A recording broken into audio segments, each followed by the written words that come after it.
Devamı, hürmetli vatandaş devamı, haber. Bundan başlar. Washington. Amerika Cumhuriyeti ikinci katemlik diplomatiya ve bexatarlik söhbeti haftanın 5. günü.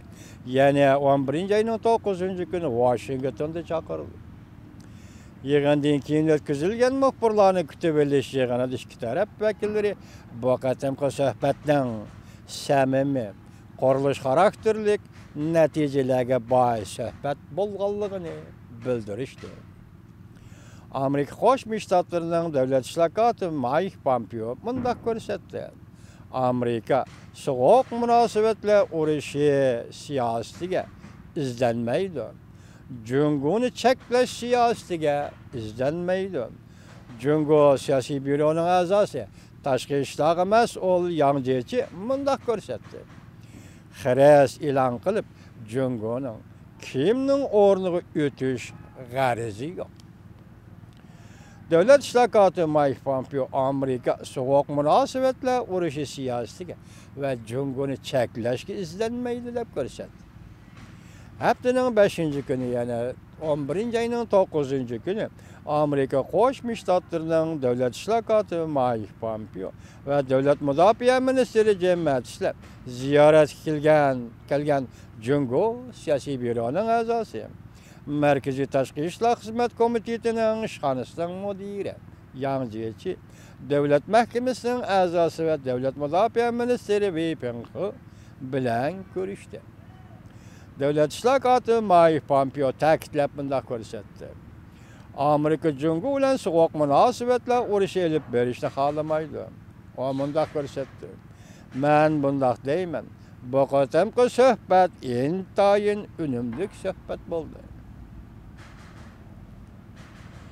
Amerika Cumhuriyeti bilan sovuq munosabatlar urushi olib berish qiziqmaydi. Va Cumhuriyetni cheklashga qiziqmaydi.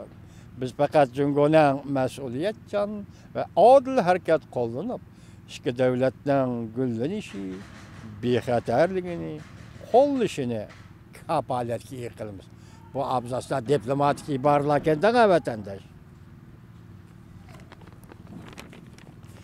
Endi kaslar, baqsizlar, to'yga chiqsizlar, degan gaplar deysizlar. Shunday gap tanglab. Yang Jiechi davom etdi. Yang Jiechi Cumhuriyet kimga xiris qilib va kimning o'rniga o'tishni xohlamaydi. Demak bu Yang Jiechilar Xi Jinpingning gapi rost bo'lsa, mushtaq bo'lsa yaxshi. Cumhuriyet tashqi ishlar ishxonasining mudiri Yang Jiechi Cumhuriyetning maydonini qaytishar edi. U bunday ko'rsatdi. Cumhuriyet Amerika bilan to'qnashmaydigan, qarshilashmaydigan, o'zaro manfaatga yetkazib, hurmatlashib, hamkorlashib, o'rtaq g'alaba qiladigan munosabat turg'izishni umid qiladi.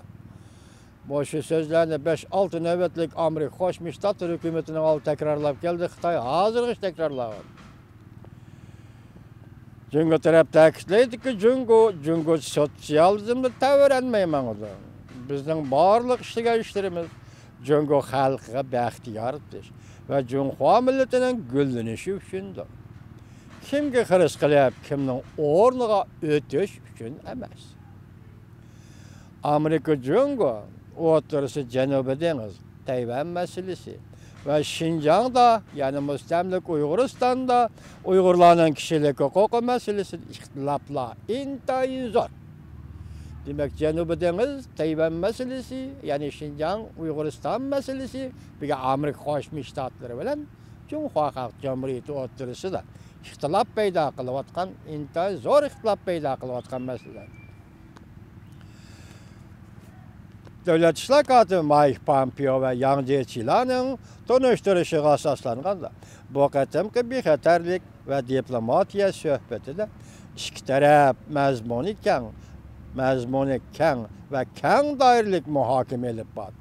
Jumladan Chaushyan, İran yadro qurolları meselesi, Tayvan meselesi, Janubiy Jungo dengizi meselesi, mustamlika Uyg'uriston yani Xinjiang, kishilik huquq meselesi, Amerika Jungo savdo munosabatlari hamda G20 Amerika Jungo yuqori darajalik rahbarlar suhbatiga tayyorlik qilish ahvollari to'g'risida muhokamalar olib bordi.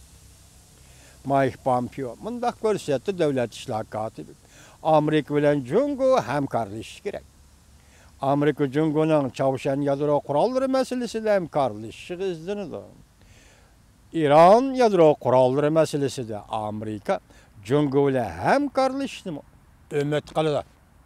Davomini anglaysiz, hurmatli vatandosh.